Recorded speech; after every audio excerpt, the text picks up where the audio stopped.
EBS 영어 교재 아직도 많이 보죠.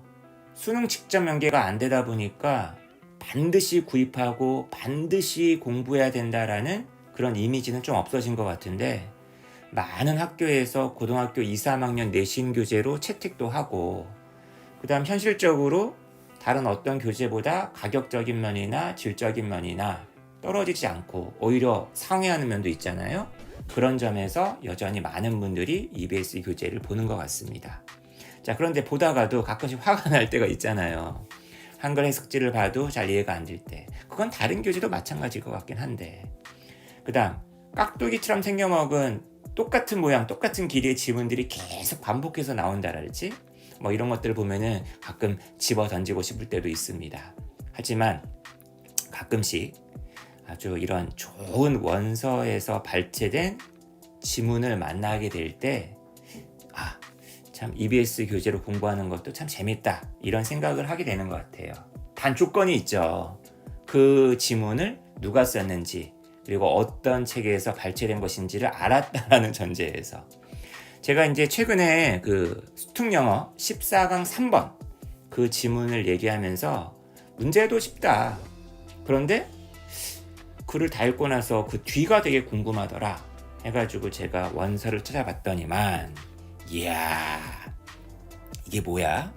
에른스트 마이어, 20세기의 다윈이라고 불리우는 엄청나게 유명하신 진화 생물학자 아닙니까? What makes biology unique? 도대체 생물학 자체의 독립성을 갖춘 학문으로서 만드는 그게 무엇이냐? 화학, 물리학, 이것과 다른 생물학만의 어떤 독자적인 어떤 가치, 영역, 방법론, 이런 거를 약간 다루는 그런 에세이들을 모아놓은 선집이 있더라고요. 거기에서 한 대목을 잘라가지고 EBS의 문제로 만들어놨습니다. 한번 잠깐 볼까요? 몇몇 이로니어스, 그죠? 이로니어스라는 건 오류가 있는 거잖아요, 그죠? 기본적인 어떤 가정들에 대한 반박, 그러니까 반박하는 과정 속에서 이제 이 바이털리즘을 갖다가 반박하는 그런 글이 있었어요.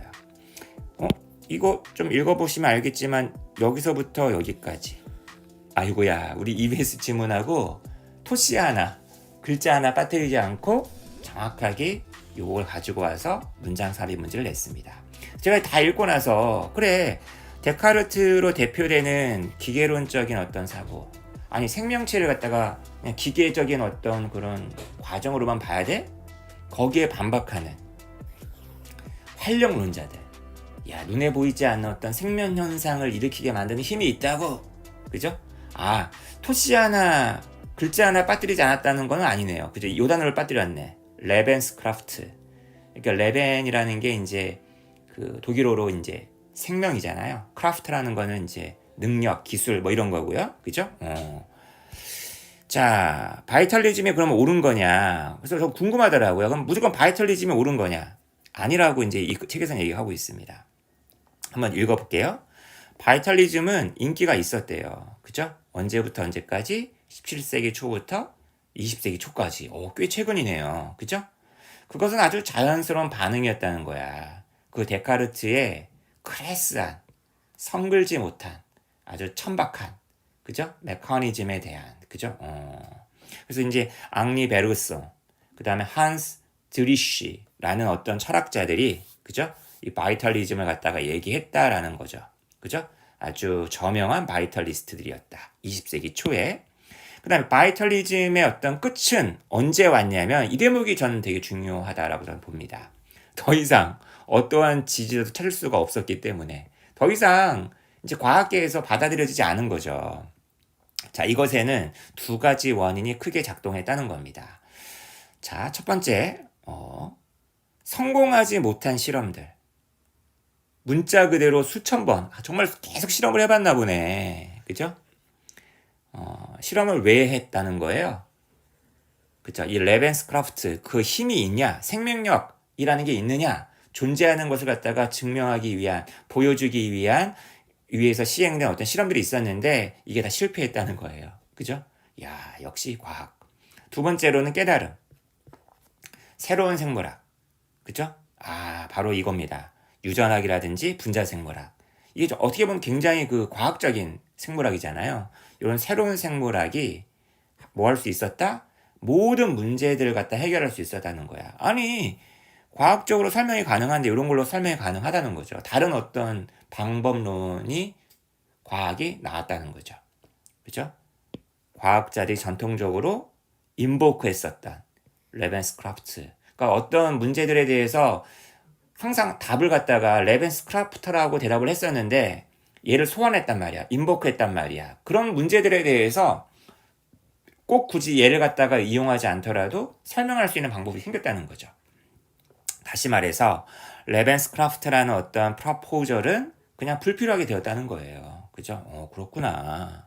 그럼 바이털리즘을 갖다가 리디큐ル하는 것은 되게 정당한 거잖아요. 근데 이 사람이 지금 뭐라고 얘기하는 거예요? 그건 약간 몰 역사적인 어떤 관점이라는 거죠. 아니, 충분히 바이털리즘을 얘기할 수도 있었다는 거야, 역사적으로. 그죠?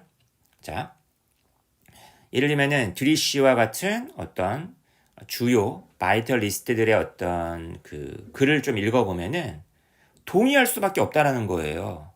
그죠? 생물학의 기본적인 어떤 문제들의 다수가 그 데카르트식의 어떤 철학, 기계론적인 철학, 그거 이원론 있잖아요. 심신 이원론. 이런 걸로는 설명이 안 된다는 거죠.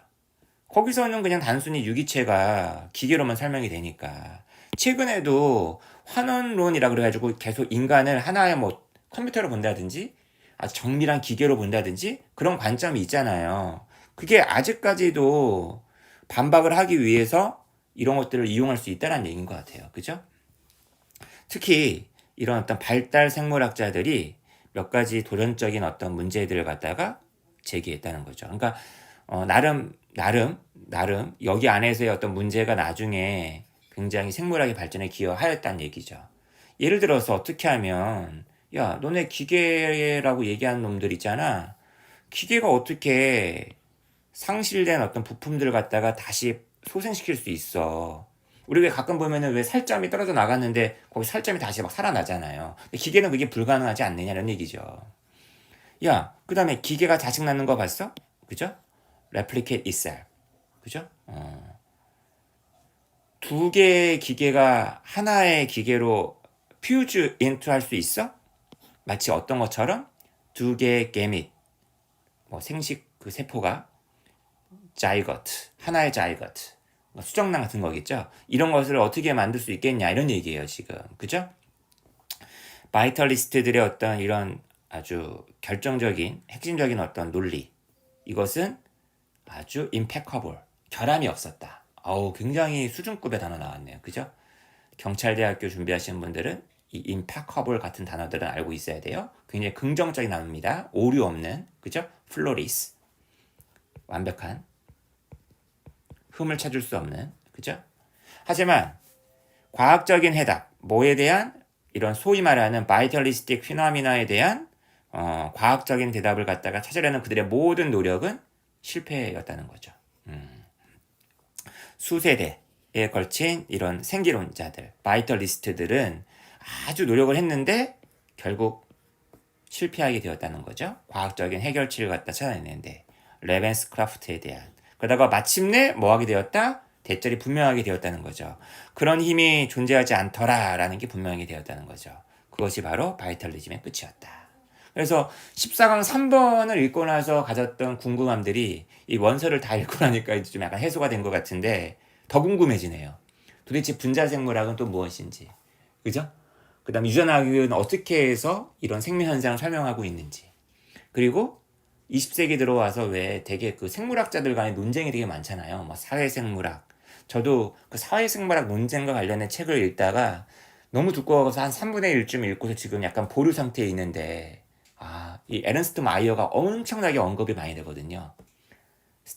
그 스티븐 제이 굴드라든지, 리차드 도킨스라든지, 그 다음에 우리 이오 윌슨 아저씨 할아버지, 그 다음에 에른스트 마이어, 이런 분들이 각각 어떤 입장에서 생명을 바라보고 있는 것이고 생물학을 갖다가 생각하고 계신 것인지 계속 공부를 더 하고 싶습니다.